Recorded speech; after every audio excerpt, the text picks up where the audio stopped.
Bonjour à tous et merci de suivre ce 6h30. Le district autonome d'Abidjan traque les chauffeurs indélicats. Un mois après le lancement de l'opération de lutte contre les incivilités routières, la préfecture de police d'Abidjan dresse son bilan. Plusieurs cas d'interpellation et d'infraction ont été relevés. On fait le point avec Olivier Iriebi et Abou Sanogo. La brigade de lutte contre les actes d'incivilité liés au code de la route dans le district d'Abidjan est à l'heure du bilan. 876 cas d'interpellation et 34 accidents de la circulation ont été enregistrés. Et ce, après seulement un mois de contrôle assidu sur les principales voies de la capitale économique. Le bilan chiffré est le suivant. Vide teintée, 178 plaques non conformes, 126, les conduites dangereuses, 120, communication au volant, 160, les tricycles qui empruntent les grands axes, nous avons interpellé 30. En tout, ce sont 876 cas que nous avons détectés. Les populations doivent aussi comprendre que la lutte contre l'incivilité n'est pas seulement la répression. Elles comprennent que c'est dans leur propre intérêt. Elles comprennent que la route tue, qui s'autodiscipline. Au cours des opérations menées, la vigilance des hommes du lieutenant Traoré Bangali a permis également la saisie d'un véhicule neuf portant des accessoires et des documents frauduleux. L'ensemble de ces infractions au code de la route fait engranger à l'État plus d'une dizaine de millions en termes d'amendes à payer par le fauteur. Commise à la tâche pour un mois d'exercice, dans le respect du code routier, la brigade de lutte contre les incivilités routières passe donc le relais aux agents de la police chargés de la circulation. Toutefois, elle pourra y revenir en cas de besoin. La nouvelle unité de la police nationale, la police montée, assure avec brio la surveillance des plages du Grand Bassam et d'Assini. Au cours de sa mission, elle a mené des patrouilles et a maintenu l'ordre aux abords des plages tout en luttant efficacement contre la délinquance. Les explications d'Abou Sanogo. Ils ont l'avantage de par leur position haute d'avoir un champ de vision plus étendu qu'un policier en véhicule ou à pied. La police montée ou police équestre pour les fêtes de fin d'année à sécuriser les plages.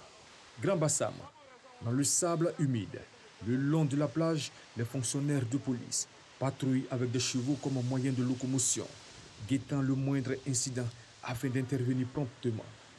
La présence de ces hommes vise à réduire considérablement les agressions, vols et autres infractions. Mettons le cap sur Assini, à quelques kilomètres de la station balnéaire du Grand Bassam. Tout ce spectacle se déroule sous la surveillance des hommes de la police montée. L'unité a été mise sur pied pour lutter contre la délinquance par des rondes, patrouilles et par des opérations ponctuelles dans les endroits inaccessibles aux véhicules. Le cheval a un côté sympathique et attirant envers la population. Patrouille à progression lente, permettant une meilleure observation du terrain. Les 20 éléments déployés ont réussi à encadrer les plages de Grand Bassam et d'Assini et de rassurer l'ensemble des visiteurs des sites touristiques visités pendant les périodes de fêtes de fin d'année. Des présumés orpailleurs clandestins qui exerçaient illégalement dans la localité de Zarano, dans le département d'Abangourou, ont été mis aux arrêts. Les indélicats orpailleurs exerçaient sans autorisation préalable. Interpellés, ils avaient en leur possession quelques sachets d'or et du matériel. Abou Sanogo. Ils s'adonnaient à l'exploitation clandestine de l'or, à Bédou dans la sous-préfecture de Zarano dans le département d'Abangourou. Ces bas-fonds alluvionnaires étaient exploités depuis plusieurs années, sans aucune autorisation. Une rivière polluée par le mercure utilisé par ce présumé orpailleur. Faune et flore saccagées. Une pratique illicite courante dans cette localité vite stoppée par les hommes de l'unité de lutte contre la criminalité transnationale organisée qui a interpellé 4 orpailleurs. Nous avons identifié 3 sites principaux sur lesquels la mission a porté. Donc, nos investigations, nos opérations ont permis d'interpeller 4 individus avec de la poudre d'or, ceux-ci étant dépourvus de tout document administratif autorisant l'exploitation, voire même l'exploration. Du matériel et des produits saisis, de véritables ateliers pour faire de l'or. Un acte condamné par le groupement des exploitants des petites mines et acheteurs de Côte d'Ivoire. La menace est beaucoup plus réelle du temps puisque aujourd'hui nos communautés ne savent pas grand-chose de cette activité-là. N'imagine pas un peu l'impact sur l'environnement, l'impact social que cela crée dans leur environnement immédiat. Et pourtant, l'exploitation artisanale de l'or est interdite en Côte d'Ivoire. Le combat que nous menons reste, c'est le combat de lutte contre l'orpaillage clandestin, par la sensibilisation éventuellement aussi et par la vulgarisation des tests que l'État a pris en faveur effectivement du secteur minier. Ces 4 présumés orpailleurs seront déférés devant le parquet d'Abidjan. Tout autre chose, à présent, l'utilisation du bois d'EVA dans le fumage du poisson représente un danger pour les marailleuses, mais également pour les consommateurs. Pourtant, ce bois bon marché est de plus en plus prisé par les fumeuses de poissons du marché d'Abodumé. Des femmes qui vivent les conséquences dramatiques de cette activité à haut risque. Voyons tout cela avec Pierre Dipomelin et Franck Quadio.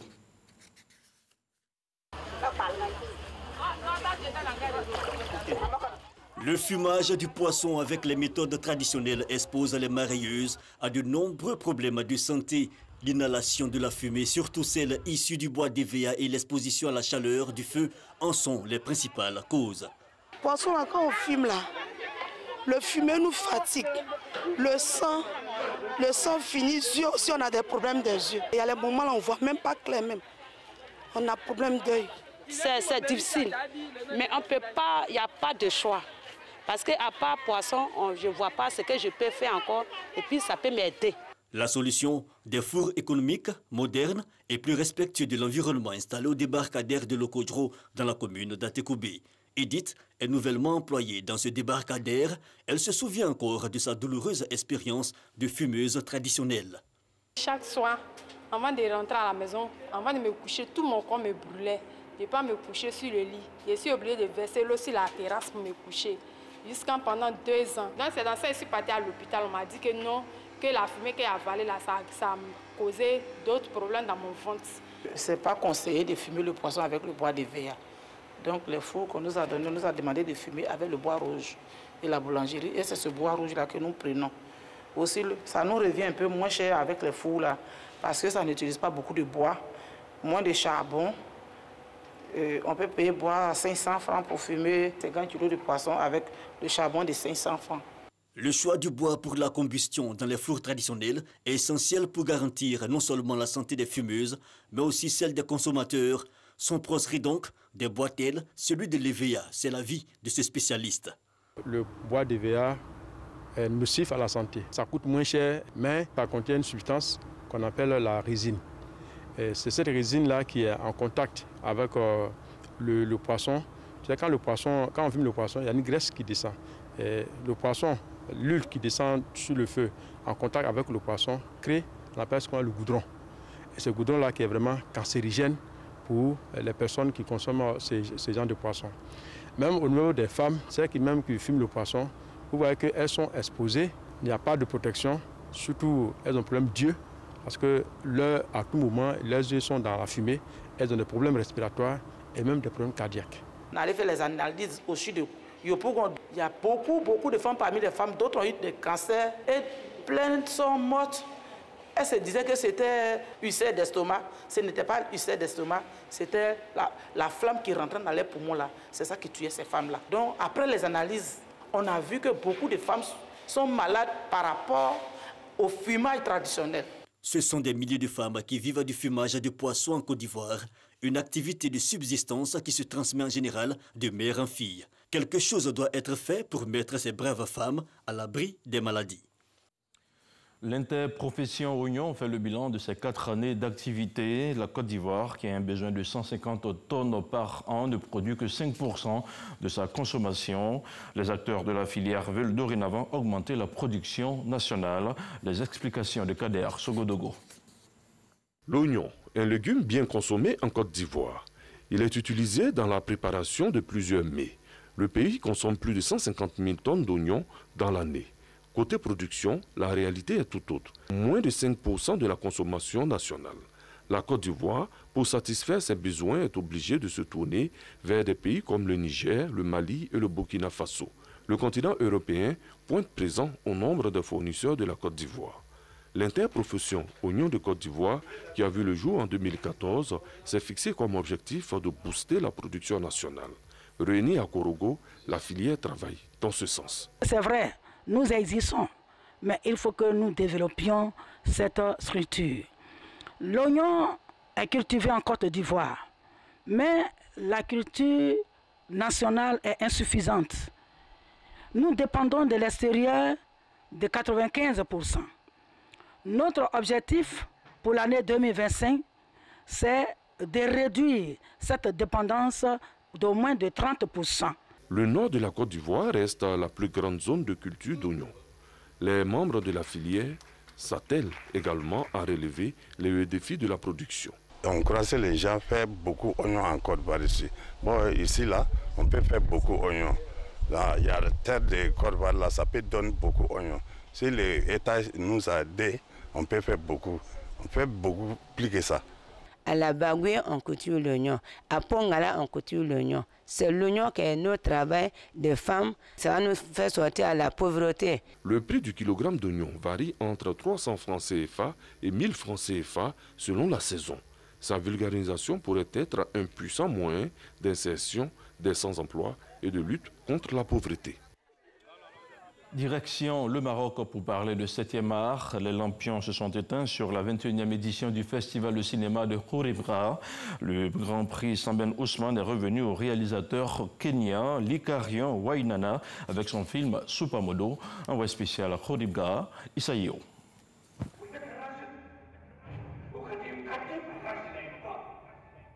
Rideau sur la 21e édition du Festival du cinéma africain de Khouribga au Maroc.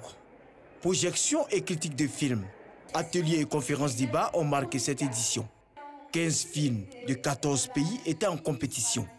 Le jury, fasciné par la qualité du tournage et du jeu des acteurs, a octroyé le Grand Prix Samben Ousmane au réalisateur kenyan Likarian Wainana, absent lors de la cérémonie des récompenses avec son film Supamodo.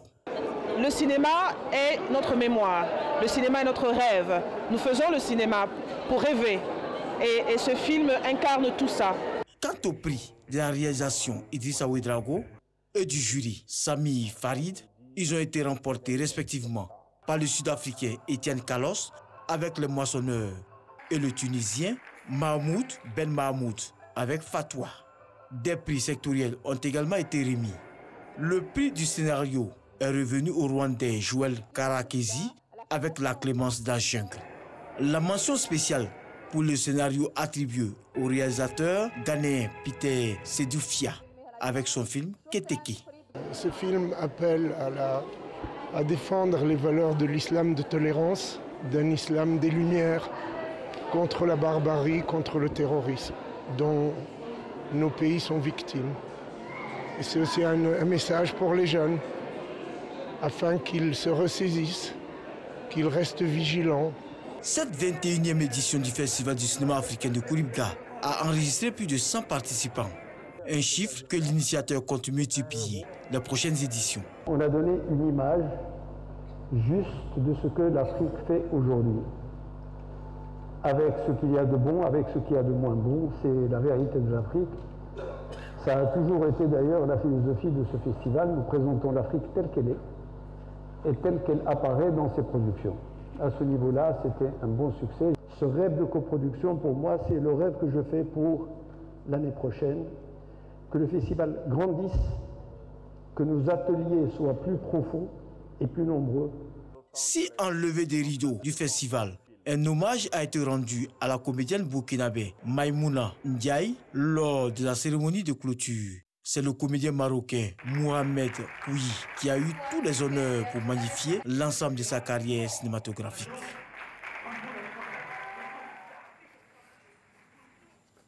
L'actualité hors de nos frontières nous conduit en Guinée où le président Alpha Condé veut revenir sur le texte adopté par l'Assemblée nationale prévoyant la légalisation de la polygamie. Ce texte adopté fin décembre fera l'objet de nouveaux débats à l'Assemblée nationale. Alpha Condé espère que les hommes ne seront pas autorisés, du moins en droit, à épouser plusieurs femmes. Et puis en République démocratique du Congo, il n'y aura pas de proclamation des résultats provisoires de la présidentielle avant la semaine prochaine. La CENI promet toutefois de faire le point des travaux ce dimanche 6 janvier sur la compilation des résultats à l'issue de la réunion de son assemblée plénière. Samedi après-midi, ces travaux de compilation n'avaient toujours pas atteint les 50% selon des sources internes à la commission électorale. C'est tout pour ce 6h30. Merci à vous tous qui l'avez suivi. Je vous retrouve la semaine prochaine.